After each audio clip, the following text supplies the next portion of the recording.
Switch board में आपने कभी कपड़े का इस तरीके के क्लिप का यूज़ किया है? इससे आपका बिजली का बिल भी कम आएगा। ऐसे ही कुछ छोटे छोटे टिप्स शेयर करने वाली हूँ आप लोगों के साथ। तो चलिए आज का टिप्स हम देख लेते हैं।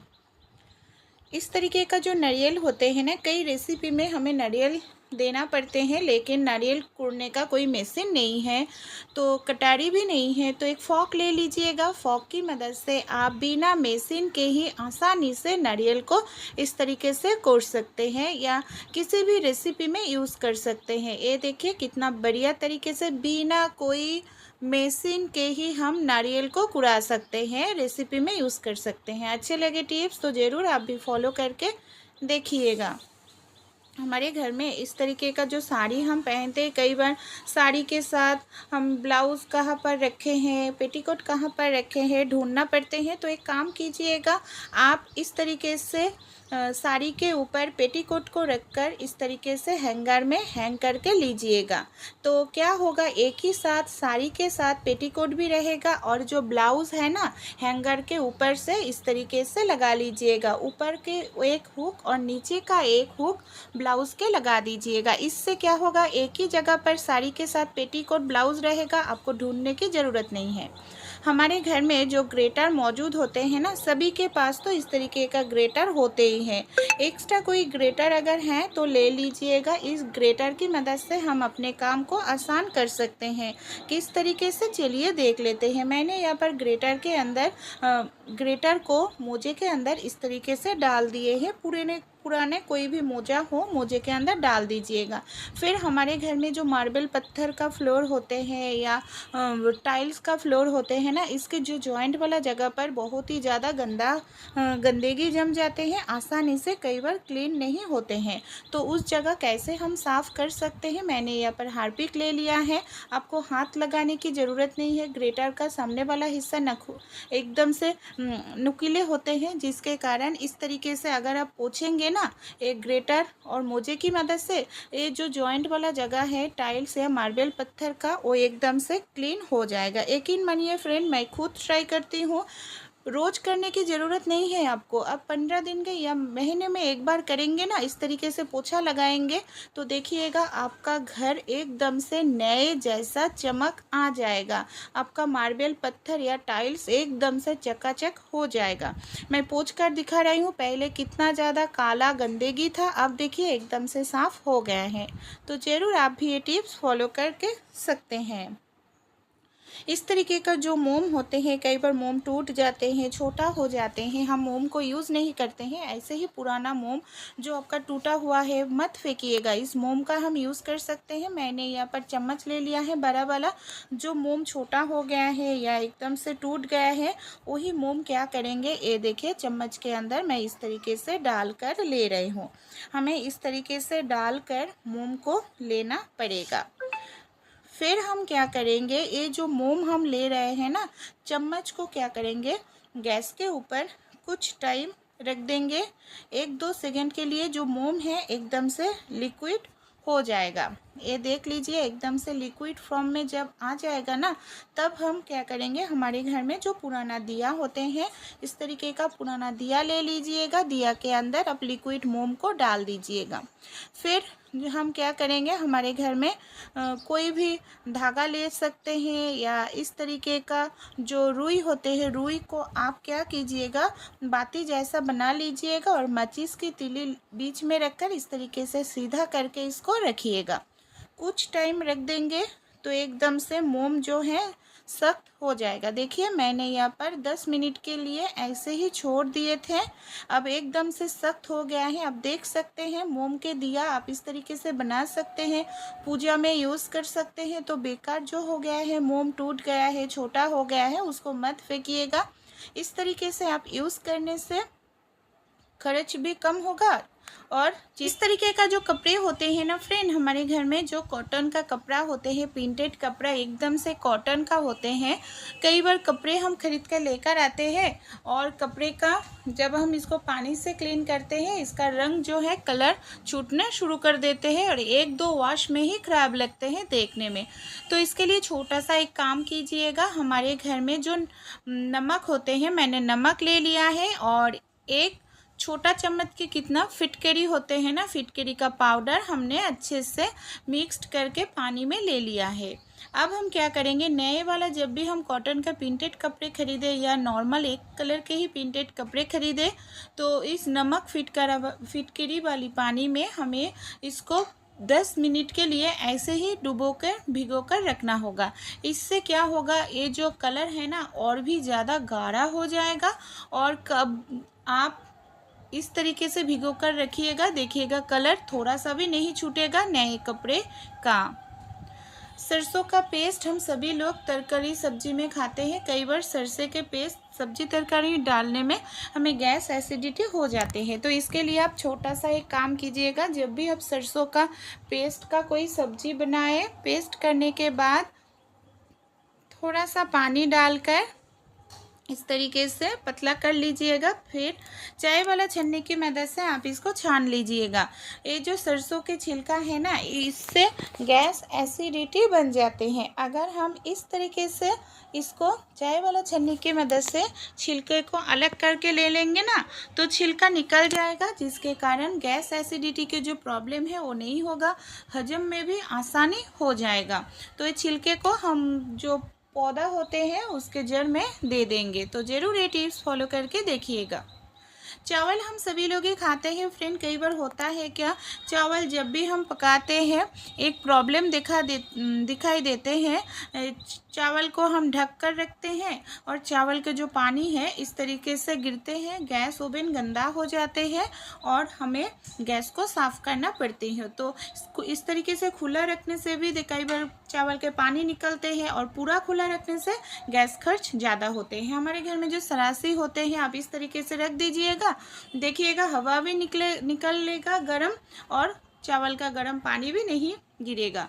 और एक टिप्स बताने वाली हूँ, चावल पकाने के बाद आप छोटा सा एक काम कीजिएगा, जो चावल के माड़ है कई बार निकलने जाए तो चावल के दाना भी गिरते हैं। सरासी रखकर आप उल्टा करके चावल को बर्तन को रखिएगा। सरासी के कारण ढक्कन टाइट होकर बंद रहेगा, जिसके कारण जो चावल के पानी में एक भी दाना चावल नहीं गिरेगा। मैंने यहाँ पर एक थाली में रोटी बनाने के लिए जो लोई होते हैं रख दिया है, सूखा आटा ले लिया है, और इस तरीके से एक प्लेन वाला बोतल की मदद से, जिसमें कोई भी डिज़ाइन नहीं है, आराम से हम रोटी बना सकते हैं। कई बार बेलन चकला गीला है, बेलन चकला से रोटी नहीं बना सकते, या बेलन चकला पास नहीं है, तो बिना बेलन चकला के भी आप आसानी से रोटी बना सकते हैं।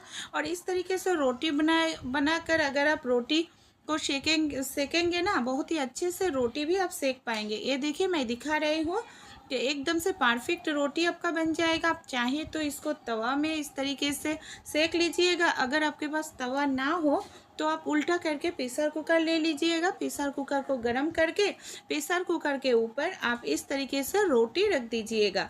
इससे भी आप आराम से रोटी बना सकते हैं। कई बार प्रेशर कुकर नहीं होते हैं, हम घूमने जाते हैं, तवा नहीं होते हैं, तो आप बिना तवा के भी प्रेशर कुकर में आराम से रोटी बना सकते हैं। रोटी भी आपका एकदम से फूली फूली बनेगा। अच्छे लगे तो ट्राई करके आप भी ज़रूर देखिएगा। केले हम सभी लोग ही खाते हैं फ्रेंड। केले खाने के बाद केले के जो छिलका होते हैं ना, इसको हम यूज़ नहीं करते हैं, फेंक देते हैं यूज़लेस समझकर। लेकिन केले के छिलके को आप कभी भी मत फेंकिएगा, इसको हम कई तरीके का यूज़ कर सकते हैं। आज मैं जो यूज़फुल टिप्स बताऊंगी वो भी बहुत ही कमाल का है फ्रेंड। पहले हम क्या करेंगे, केले के छिलके को धो लेंगे। कई बार हमें थोड़ा सा ही चावल पकाना पड़ते हैं। अगर थोड़ा सा चावल पकाएंगे ना, कई बार खाने में अच्छा नहीं लगता है, चावल का टेस्ट ख़राब लगते हैं, क्योंकि पानी हम ज़्यादा डाल देते हैं। तो उस समय केले के छिलके को धोकर आप चावल वाला पानी में डाल दीजिएगा। केले के छिलके में जो मिठास है चावल में घुल जाएगा, जिसके कारण आप देखिएगा आपका चावल जो खाने में अच्छा नहीं लग रहा था, वो चावल भी खाने में बहुत ही टेस्टी लगेगा। तो है ना कमाल का टिप्स। अच्छे लगे तो ये छोटा सा टिप्स ज़रूर आप भी एक बार फॉलो करके देखिएगा। एक केले के छिलके डालने के बाद हम चावल को 10 मिनट के लिए अच्छे से उबाल लेंगे। फिर केले के छिलके को फेंक देंगे चावल से निकाल करके। आपने कभी प्याज में टूथपेस्ट का यूज़ किया है? क्यों हम प्याज में टूथपेस्ट का यूज़ करेंगे? प्याज हम सभी लोग खाने में यूज़ करते हैं फ्रेंड, लेकिन आज मैं बताऊंगी बहुत ही अनोखी एक टिप्स प्याज का, जो खाने में नहीं हमारे किचन में बहुत ही काम आएगा। पहले हम क्या करेंगे, प्याज को इस तरीके से कट करके ले लिया है, आधा करके हमें लेना पड़ेगा प्याज को। फिर हम क्या करेंगे, इस प्याज को चाकू की मदद से इस तरीके से छोटे छोटे करके प्याज के अंदर बहुत सारे हम कट लगा लेंगे, ये देखिए। फिर प्याज में हम डाल देंगे थोड़ा सा टूथपेस्ट, किसी भी वाइट कलर का टूथपेस्ट आप यहाँ पर डाल सकते हैं। मैंने कोलगेट डाल दिया है। अब हम इसको क्या करेंगे, हमारे घर में कई बार किचन में जहाँ पर सिंक के नीचे वाले साइड कीड़े मकोड़े आते हैं, छिपकली, कॉकरोच छुपे हुए रहते हैं, उस जगह पर टूथपेस्ट वाला प्याज को रख दीजिएगा। छिपकली या कॉकरोच, मच्छर भी वहाँ पर नहीं रहेगा, आपका किचन भी साफ़ सुथरा रहेगा। आपने कभी इस तरीके से मिक्सर मशीन में नारियल तेल का यूज़ किया है? क्यों हम मिक्सर मशीन में नारियल तेल का यूज़ करेंगे, चलिए देख लेते हैं। पहले हम क्या करेंगे, एक कटोरी ले लिया है, कटोरी के अंदर डाल रहे हूँ 1 चम्मच के करीब विनेगर। विनेगर डालने के बाद हम क्या करेंगे, इसके अंदर और कुछ चीज़ हम ऐड करेंगे। 1 चम्मच के करीब मैंने नारियल तेल ले लिया है। विनेगर और नारियल तेल को हम क्या करेंगे, पहले अच्छे से इसको मिक्स कर लेंगे। यहाँ पर आप विनेगर ज़्यादा मत दीजिएगा, 1 चम्मच से ही आपका काम बन जाएगा। फिर हम क्या करेंगे, चलिए देख लेते हैं। हमारे घर में कोई कपड़ा हो या थोड़ा सा कॉटन ले लीजिए, रुई ले लीजिएगा, इस मिश्रण में डिप कर लीजिएगा। इसको हम कहाँ पर कैसे यूज़ कर सकते हैं, हमारे घर में जो मिक्सर मशीन होते हैं ना, कई बार होता है क्या, मिक्सर मशीन एकदम से गंदा हो जाते हैं। रोज़ रोज़ हम मसाला वगैरह पेस्ट करते ही हैं, मसाला कई बार गिरते हैं, तो ये तो इलेक्ट्रिक का चीज़ है, हम पानी से अगर क्लीन करेंगे तो कुछ ही दिनों में ख़राब हो जाएगा। फिर से हमें ख़रीदना पड़ेगा मिक्सर मशीन, जो हज़ार रुपयों की खर्च हो जाएगा। तो हमने जो कपड़े को विनेगर नारियल तेल में डुबो कर रखे थे, इसको हम मिक्सर मशीन के अंदर डाल दिया है, और हमारे जो स्पून होते हैं, स्पून की मदद से हम इस तरीके से देखिए इसको घुमा घुमा कर धीरे धीरे अंदर से साफ़ कर लेंगे। ये आप खुद देख सकते हैं, इस तरीके से आप आसानी से साफ़ कर सकते हैं। आपका अंदर जितने भी गंदगी है आराम से निकल जाएगा, और मिक्सर मशीन भी ख़राब नहीं होगा। फिर हम क्या करेंगे, बाहर से भी इस तरीके से साफ़ कर सकते हैं। हफ्ते में 2 दिन भी। गर्मियाँ स्टार्ट होते ही फ्रेंड, मच्छर हमारे घर में आसपास बहुत ही ज़्यादा बढ़ जाते हैं, और मच्छर के कारण कई बार बहुत ही गर्मियों में भी हम खिड़की दरवाज़ा बंद रखते हैं। और मच्छर भगाने के लिए बहुत ही महंगा महंगा कॉइल या हम अगरबत्ती लेकर आते हैं। तो हेलो दोस्तों, आज मैं आप लोगों के साथ ऐसे एक होम रेमेडी शेयर करूंगी, जिसकी मदद से अपने घर के सारे जो मच्छर हैं उसको भगा सकते हैं। सिर्फ मच्छर नहीं है फ्रेंड, हमारे घर में जो चींटी मक्खी होते हैं ना, छोटे छोटे कीड़े मकोड़े भी भाग जाएगा। और इसके लिए बहुत ज़्यादा पैसा हमें खर्च करने की बिल्कुल भी ज़रूरत नहीं पड़ेगा। हम जो मच्छर भगाने के लिए ऑयल या कॉइल का यूज़ करते हैं ना, इससे कैंसर जैसा बीमारी होते हैं, और एक घरेलू नुस्खा अप्लाई करने से कोई बीमारी नहीं होगा। चलिए देख लेते हैं। हमारे किचन में सभी के पास मौजूद होते हैं हल्दी पाउडर। हल्दी में ऐसा कुछ गुण होते हैं जो मच्छर तो भगाती ही है, फिर हमारे घर से सारे जो कीड़े मकोड़े होते हैं, छोटे छोटे चींटी होते हैं, मक्खी होते हैं, जर्म्स बैक्टीरिया को भी ख़त्म कर देते हैं। तो इसके साथ और कुछ चीज़ हम ऐड करेंगे। हल्दी हमारे किचन में भी अवेलेबल होते हैं, और ये बहुत ही ज़्यादा महंगा भी नहीं है, सभी के बस में भी होते हैं। तो हम क्या करेंगे, एक पुराना कटोरी ले लेंगे, इस तरीके का कोई भी आप पुराना कटोरी ले लीजिएगा जो खाने में यूज़ नहीं करते हैं। उसके अंदर हम डाल देंगे 1 चम्मच के करीब हल्दी पाउडर। हल्दी के साथ हम डाल देंगे 1 चम्मच के करीब भर के नमक। क्या करेंगे, नमक और हल्दी को हम अच्छे से पहले मिक्स्ड करके ले लेंगे। ये देखिए अच्छे से मिक्स्ड करके ले रही हूँ। नमक भी अच्छे होते हैं, घर के जर्म्स वगैरह बैक्टीरिया वगैरह ख़त्म करने के लिए अच्छा मदद करते हैं।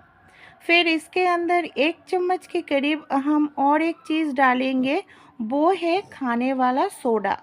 बस बेकिंग सोडा होते हैं ना, वही हम इसके अंदर डाल देंगे। ये जो चीज़ हमने डाले हैं, हल्दी, नमक, खाने वाला सोडा, तीनों चीज़ ही हमारे किचन में मौजूद होते हैं, महंगा भी नहीं है।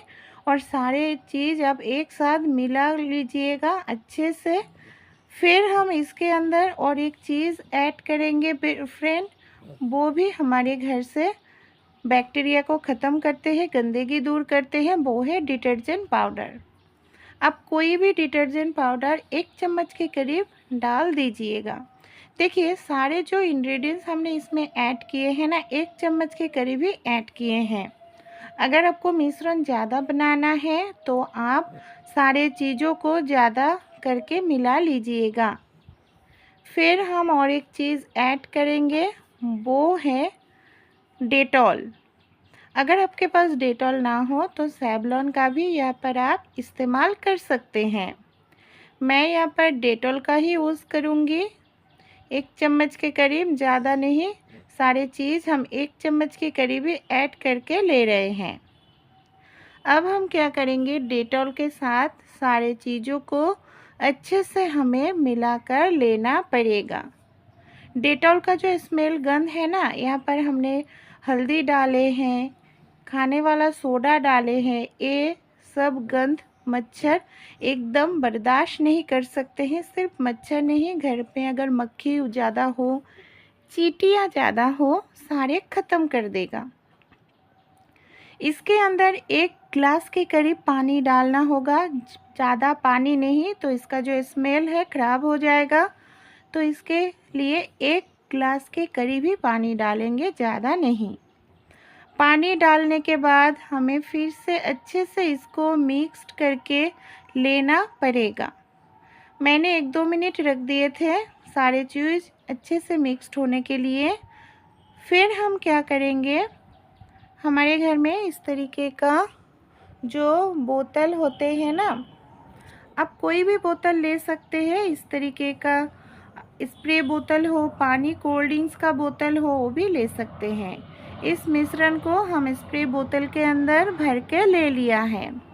कहाँ पर कैसे इस्तेमाल करेंगे जिससे हमारे घर में मच्छर नहीं आएगा, आप खिड़की दरवाज़े पे 1-2 बार स्प्रे कर दीजिएगा। आपके बाथरूम या सिंक के नीचे वाले साइड में भी इस तरीके से स्प्रे कर दीजिएगा। इसका जो स्मेल है ना, उस जगह से आपके घर में अगर कोई पौधा है वहाँ पर भी आप इसको इस तरीके से स्प्रे करके दीजिएगा। या आपके जहाँ पर डस्टबिन रखते हैं वहाँ पर भी मच्छर छुपे हुए रहते हैं, या घर में चींटी है या मक्खी बैठ रहा है, उस जगह पर आप 1-2 बार स्प्रे करके पोछा लगा लीजिएगा। देखिएगा मक्खर या चींटी, मक्खी, दूसरा कीड़े मकोड़े उस जगह पर नहीं आएगा। एकदम घरेलू नुस्खा है, अप्लाई करके आप देख सकते हैं कि घर से चींटी, मक्खर, मच्छी भाग जाएगा।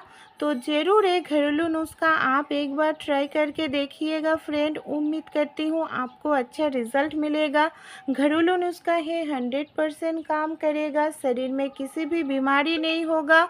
तो बेझिझक आप एक बार ट्राई करके देखिएगा। गर्मियों में आप मच्छर के कारण और खिड़की दरवाज़ा बंद रखने की ज़रूरत नहीं पड़ेगा, और बाज़ार से बहुत ही महंगा मच्छर भगाने के लिए चीज़ भी खरीदना नहीं पड़ेगा, भी यूज़ हो जाएगा। हमारे घर में जो लोहे वाला तवा होते हैं ना, कई बार लोहे वाला तवा में इस तरीके से जंग लग जाते हैं और रोटी पराठा बनाते हैं एकदम से ऑयल चिपचिपा हो जाते हैं, आसानी से साफ़ नहीं होते हैं। इसके लिए आप थोड़ा सा टूथपेस्ट ले लीजिएगा, थोड़ा सा खाने वाला सोडा डाल दीजिएगा।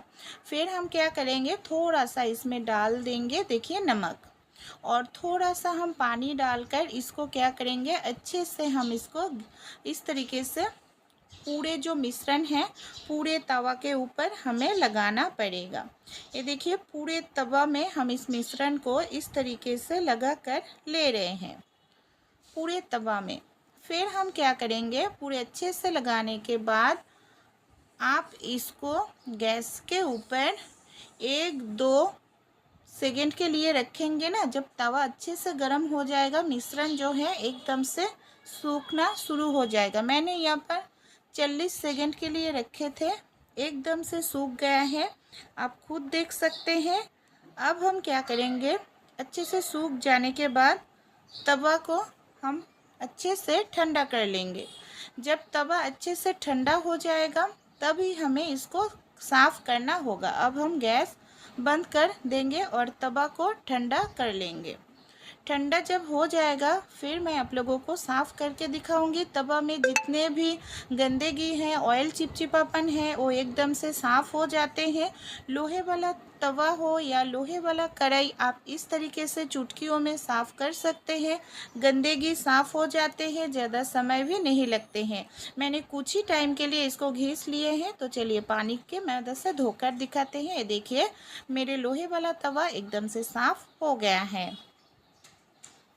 मैंने यहाँ पर किचन स्लैब में थोड़ा सा सूखे हुए आटा डाल दिए हैं। अब हम क्या करेंगे, बिना बेलन चकला की मदद से बहुत ही कम समय में रोटी बना सकते हैं। मैं यहाँ पर क्या करूँगी, एक थाली ले लिया है, थाली की मदद से रोटी बनाने के लिए लोई के ऊपर रखकर थोड़ा सा हम प्रेस करेंगे। ये देखिए बिना बेलन चकला के कम समय में हमारा रोटी बनकर तैयार हो जाएगा, ज़्यादा समय भी नहीं लगेगा। इस तरीके से आप भी चुटकियों में रोटी बना सकते हैं, समय कम लगता है।